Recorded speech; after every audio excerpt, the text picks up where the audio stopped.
الحمد لله رب العالمين والصلاة والسلام على رسوله الكريم وعلى آله وصحبه أجمعين وعلى من تبعهم بإحسان إلى يوم الدين. أما بعد.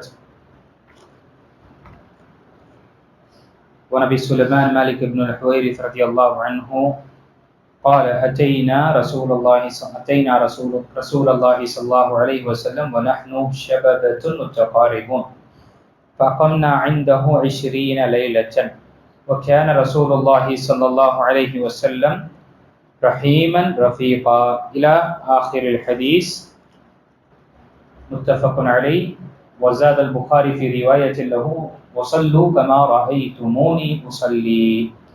கணித்துக்குரிய அல்லாஹ் நடிகார்களே, நாம் தொடர்ச்சியாக பார்த்து கொண்டிருக்கக்கூடிய தலைப்பு ஒருவர் பயணத்திற்கு செல்லும் பொழுது அவர்களை வழி அனுப்புதலும் அவர்களுக்கு தேவையான உபதேசங்கள் செய்வதிலும். இன்று மாலிக் இப்னு ஹுவைரிஸ் ரலியல்லாஹு அன்ஹு அவர்கள் ஒரு வாலிபராக இருந்தார். அவர் தன்னுடைய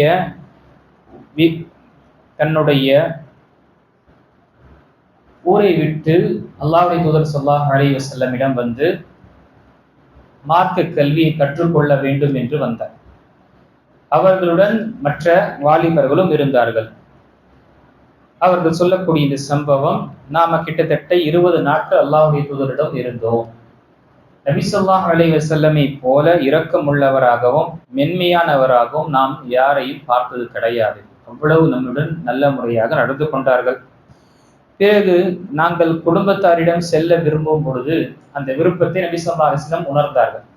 நாம் நம்முடைய உறவினர்கள் தேடக்கூடிய அந்த தேடுதல் வரும் பொழுது நபி ஸல்லல்லாஹு அலைஹி வஸல்லம் அதை உணர்ந்து கேட்டார்கள் எங்களுடைய உறவினர்களை பற்றி. நாம் நம்முடைய உறவினர்களை பற்றி தெரியப்படுத்தும் பொழுது நபி ஸல்லல்லாஹு அலைஹி வஸல்லம் என்ன கூறினார்கள், நீங்க உங்களுடைய ஊருக்கு செல்லுங்கள், உங்களுடைய இடத்திற்கு நீங்க போங்க, உங்களுடைய குடும்பத்தாரிடம் நீங்க காலங்கள் கழிங்க என்று சொல்லிவிட்டு அங்கு நபி ஸல்லல்லாஹு அலைஹி வஸல்லம் சில உபதேசங்களை கூறினார்கள்.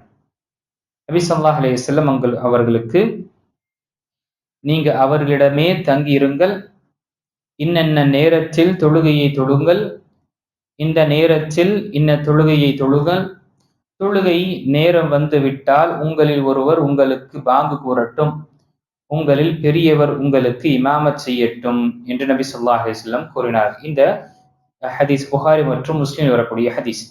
புகாரியில் அதிகப்படியாக வரக்கூடிய வார்த்தை என்ன? சல்லு கமா ரஅய்துமூனி உஸல்லி. எப்படி என்னை தொழும் பொழுது பார்த்தீர்களோ அதே போல உங்களுடைய தொழுகையை நீங்கள் நிறைவேற்றிக் கொள்ளுங்கள், தொழுகுங்கள் என்று நபி ஸல்லல்லாஹு அலைஹி வஸல்லம் கூறினார். இந்த ஹதீஸில் எண்ணற்ற பாடங்களை நாம் பார்க்கலாம். முதல் விஷயம், நாம் இந்த ஹதீஸில் பார்க்கக்கூடிய பாடம், நபிகள் நாயகம் ஸல்லல்லாஹு அலைஹி வஸல்லம் அவர்களுடைய குண அதிசயங்கள். நபி ஸல்லல்லாஹு அலைஹி வஸல்லமுடைய பண்புகளில் ஒன்று, அவர்கள் இரக்கமுள்ளவராகவும் மென்மையானவராக இருந்தார். யார் வந்தாலும் நபி ஸல்லல்லாஹு அலைஹி வஸல்லமுடைய அவருடைய அந்த பண்புகளினால் அவருடைய இதயத்தில் அவருடைய இடம் பிடிக்கக்கூடிய நிலை ஏற்படுகின்றது.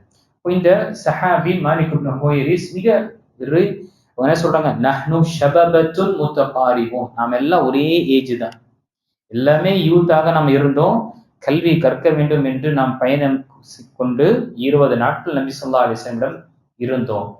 அதற்கு பிறகு எங்களுக்கு கொஞ்சம் வீட்டுடைய ஞாபகம் வந்த விஷயத்தை நபி ஸல்லல்லாஹு அலைஹி வஸல்லம் உணர்ந்தவுடன் எங்களை போங்க என்று சொன்னாங்க. அந்த நேரத்தில் சில உபதேசங்கள் செய்தார். இப்போ முதல் விஷயம், நபி ஸல்லல்லாஹு அலைஹி வஸல்லம் எவ்வளவு மென்மையான உடையவர்கள் என்று நாம் பார்க்கிறோம். எதுவரை என்றால், நாம் இதற்கு முன்னால் ஹதீஸிலும் பார்த்தோம், மதீனாவில் சிறு குழந்தை பெண் குழந்தை சிறுமியாக இருக்கக்கூடியவள் நபி ஸல்லல்லாஹு அலைஹி வஸல்லம் கையை பிடித்து இழுத்துட்டு போயிட்டு அவங்களுக்கு அவளுக்கு ஏதாவது தேவை இருக்குன்னா நபி ஸல்லல்லாஹு அலைஹி வஸல்லம் அவங்க கூடிய பின்னாடி போய் முழுமைப்படுத்துவாங்க.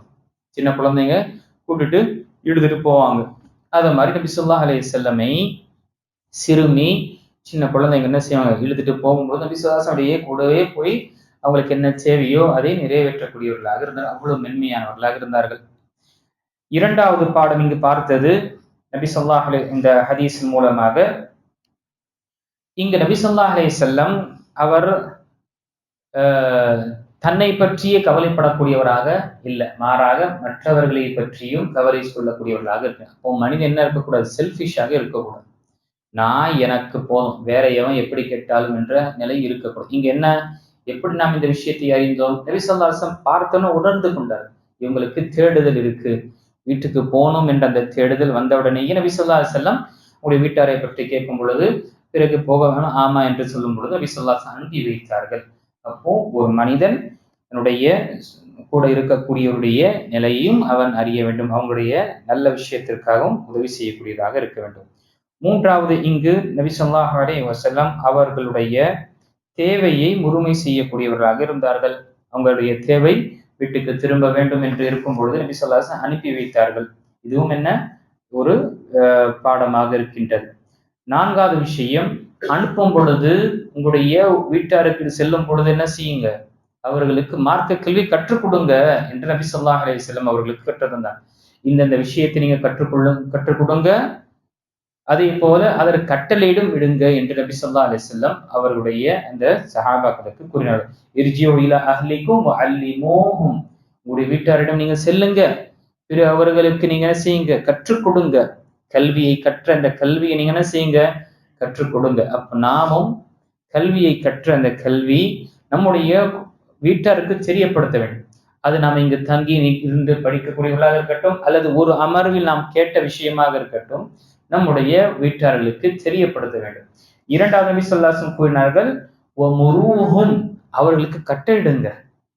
நீங்க வெறும் சொல்லிவிட்டு முடித்து விடாதீங்க, அவர்களுக்கு கட்டளையும் விடுங்க. சில நேரத்தில் கட்டளையிட்டும் அதை செய்யுமாறு நீங்கள் அவர்களுக்கு சொல்லுங்க. அதில் மிக உயர்ந்த அல்லது மிக முக்கியமான ஒரு கட்டளை என்று பார்க்கும் பொழுது தொழுகையை பற்றி நாம கட்டளையிடுவது என்பது மிக மிக அவசியமானது. ஏனென்றால் தொழுகை என்பது எல்லா விஷயத்திலும் தலையாக இருக்கக்கூடிய ஒரு கடமையாக இருக்கின்றது. ஒரு முஸ்லிம் என்பதற்கு அடையாளமே அவனுடைய தொழுகை தான். அப்போ தொழுகைக்காக கட்டளையிடுங்கள் என்று நபி ஸல்லல்லாஹு அலைஹி வஸல்லம் கற்றுத் தந்திருக்கின்றார்கள். அபூதாவுதில் வரக்கூடிய ஹதீஸில், முரு அப்னாஅக்கும் பிஸ்ஸலாஹ், உங்களுடைய வாரிசு, உங்களுடைய குழந்தைகள், உங்களுடைய புதல்வர்களை நீங்க என்ன செய்யுங்க, தொழுகைக்காக கட்டளையிடுங்கள். லிஸபஇன் வஹும் அப்னாஉ ஸபின், அவர்கள் 7 வயது ஆகிவிட்டால். வத்ரிபூஹும் அலைஹா லிஅஷர், 10 வயதான பிறகும் தொழுகை பேணவில்லை என்றால், அந்த நிலை வரவில்லை என்றால் நீங்கள் அதற்காக அடிக்கவும் செய்யுங்கள். அப்போ அடிக்கவும் செய்யுங்கள் என்று சொல்லும் பொழுது மார்க்கம் அது கடமையாக இருந்தால்தான் அதில் அலட்சியப்படுத்துவதனால் மார்க்கம் அதற்குரிய ஒரு தண்டனை கொடுக்கின்றது. அதே போல இந்த ஹதீஸில் பார்த்த பாடங்கள், நேரம் வந்த பிறகு அதான் கூறக்கூடியவர். பயணத்துல போறோம் நாம, இங்கு சஹாபாக்கள் திரும்பி தன்னுடைய ஊருக்கு போறாங்க. அப்போ நீங்க உங்களுக்கு நேரம் வரும்பொழுது இந்த நேரத்தில் நீங்க தொழுங்க, நேரத்துடன் நீங்க தொழுது கொள்ளுங்கள் என்று நபி ஸல்லல்லாஹு அலைஹி வஸல்லம் கூறினார்கள். அடுத்ததாக, உங்களுக்கு நேரம் வந்து விட்டதென்றால் நீங்கள் அதானை, பாங்கை நீங்க சொல்லி, உங்களில் ஒருவர் பாங்கை நீங்க சொல்லுங்க. அப்போ ஜமாத்திற்காக பாங்கு சொல்வது என்பது அவசியமாக இருக்கின்றது. ஜமாத்து தொழுகை நிறைவேற்ற வேண்டும் பொழுது எங்குமே நாம் பாங்கு சப்தம் கேட்க முடியாத இருக்கும் பொழுது அங்கு நம்ம பாங்கை நாம் கொடுப்பது சொல்வது என்பது அது கடமையாகி விடுகின்றது. அதுவும் என்ன, நேரம் வந்து விட்டால், நேரம் வந்தாதான் கொடுக்கணும். நேரத்துக்கு முன்னாலே பாங்க கொடுத்தோம் என்றால் திரும்பவும் இன்னொரு வாட்டி கொடுக்கக்கூடியதாக இருக்கின்றோம். அதே போல இந்த ஹதீஸில் நாம் பார்த்த விஷயம், நபி ஸல்லல்லாஹு அலைஹி வஸல்லம் தன்னுடைய சஹாபாக்களுக்கு தெரியப்படுத்தினார்கள், உங்களில் பெரியவர் யார் இருக்கின்றார்களோ அவர் என்ன செய்யட்டும், அவர் தொழுகையை இமாமத்தாக நின்று நிறைவேற்றட்டும் என்று. ஏன்னா இங்க எல்லாருமே ஒரே வயசுதான் இருந்தாங்க. இது என்ன, இந்த ஹதீஸு இன்னொரு ஹதீஸுக்கு முரணான ஹதீஸு கிடையாது. இன்னொரு ஹதீஸ்ல என்ன இருக்கு, அதிகமாக ஹிஃப்ஸ் யார் செஞ்சிருக்காங்களோ அவர்களை நீங்க முன்னிறுத்துங்கள் என்று சொன்னாங்க. இங்கு நபி ஸல்லல்லாஹு அலைஹி வஸல்லம் 2 ஹதீஸையும் நாம் பார்க்கும் பொழுது அங்கு ஒரே வயதில் இருக்கக்கூடியவர்கள் இருக்கும் பொழுது அங்கு அவருடைய கல்வித்திறன், மார்க்க கல்வியுடைய விஷயங்களை பார்க்கும். சுன்னா மற்றும் குர்ஆனுடைய மரணம் செய்திருக்கின்றாரா, சுன்னா மற்றும் சட்டங்கள் அறிந்திருக்கின்றார் என்றால் அவரையும் முற்படுத்துவோம். அதிலும் சிறந்து அவங்க இருக்கும் பொழுது அதிகமாக கல்வி உள்ளவர்கள் அல்லது அதில் வயது முதுமையான வயது அல்லது அவர்களை விட ஒரு வயது பெரியாக இருக்கக்கூடியவர்களை முற்படுத்த வேண்டும் என்று இங்கு சொல்லப்பட்டது. அதே போல இந்த ஹதீஸில் கடைசியாக நபி ஸல்லல்லாஹு அலைஹி வஸல்லம் சொன்னாங்க, புகாரில் வரக்கூடிய அதிகமான வார்த்தை, சல்லு கமா ரஅய்துமூனி உஸல்லி. நபி ஸல்லல்லாஹு அலைஹி வஸல்லம் 20 நாட்கள் பார்த்தாங்க எப்படியெல்லாம் தொழுகின்றார்கள் என்று. நபி ஸல்லல்லாஹு அலைஹி வஸல்லம் இருந்து பார்த்தாங்க. அப்ப நபி ஸல்லல்லாஹு அலைஹி வஸல்லம் மிக சுருக்கமான ஒரு வார்த்தையை கூறி எல்லா விதமான விஷயத்தையும், அந்த தொழுகையுடைய விஷயத்தை காண்பித்தார்கள். எப்படி என்ன பார்த்தீர்களோ தொழும் பொழுது அதே போல உங்களுடைய தொழுகையை நிறைவேற்றிக் கொள்ளுங்கள். அப்போ ஒரு முஃமின், ஒரு முஸ்லிம் என்ன செய்ய வேண்டும்? தன்னுடைய தொழுகையை அவன் அளவு பார்க்க வேண்டும். என்னுடைய தொழுகை நபிகள் நாயகம் ஸல்லல்லாஹு அலைஹி வஸல்லம் தொழுத பிரகாரம் என்னுடைய தொழுகை இருக்கின்றதா என்று பார்க்கணும். இதற்கு முன்னாள் காலத்துல கல்வி இல்லாமல் இருந்தது. அல்ஹம்துலில்லாஹ் இப்பொழுது கல்வி மாஷா அல்லாஹ் பரவி கொண்டே இருக்கின்றது. அதுல நிறைய நமக்கு ஆதாரமான ஹதீசுகள் இருக்கின்றது.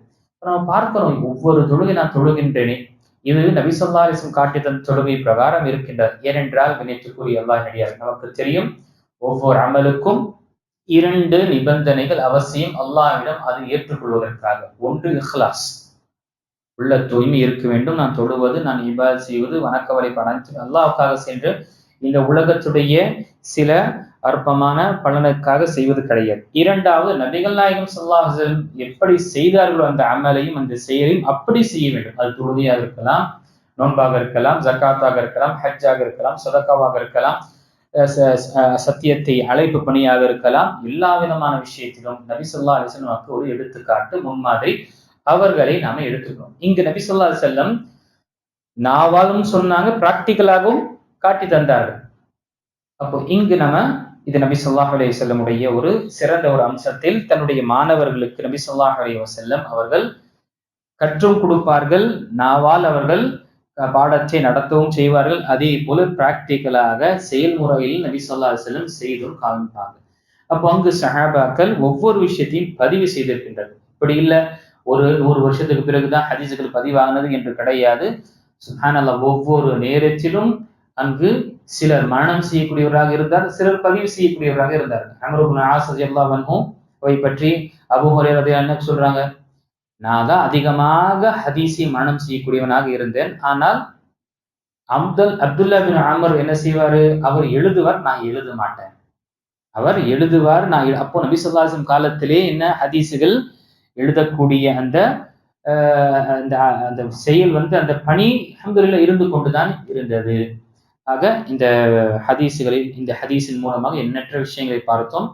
நாம் பயணத்தில் செல்லும் பொழுது அல்லது யாராவது பயணம் செல்லும் பொழுது அவர்களுக்காக நல்ல ஒரு உபதேசத்தை சொல்லி அவர்களுக்கு மார்க்கத்துடைய விஷயங்களை, அதே போல தன்னுடைய குடும்பத்துடைய விஷயங்களை என்ன செய்ய வேண்டும்? அவர்கள் நினைவுபடுத்த வேண்டும். கடமையான விஷயங்களை, தொழுகையை நேரம் வரும் பொழுது நாம் நேரத்துடன் தொழுவதற்காக நாம அது கடமையாக இருக்கின்ற அதை நாம் நிறைவேற்ற வேண்டும். அல்லாஹ் தஆலா சொல்லக்கூடியவனுக்கும் கேட்கக்கூடிய அனைவர்களுக்கும் சொல்லப்பட்ட இந்த கேட்கப்பட்ட ஹதீஸில் அதற்பிரகாரம் நம்முடைய தொழுகையும் மற்ற இந்த உபதேசங்களை ஏற்று நடக்கக்கூடியவர்களாக அல்லாஹ் ஆக்கியருள்வானாக. ஆமீன். வாஹிரு தஅவானா அல்ஹம்துலில்லாஹி ரப்பில் ஆலமீன்.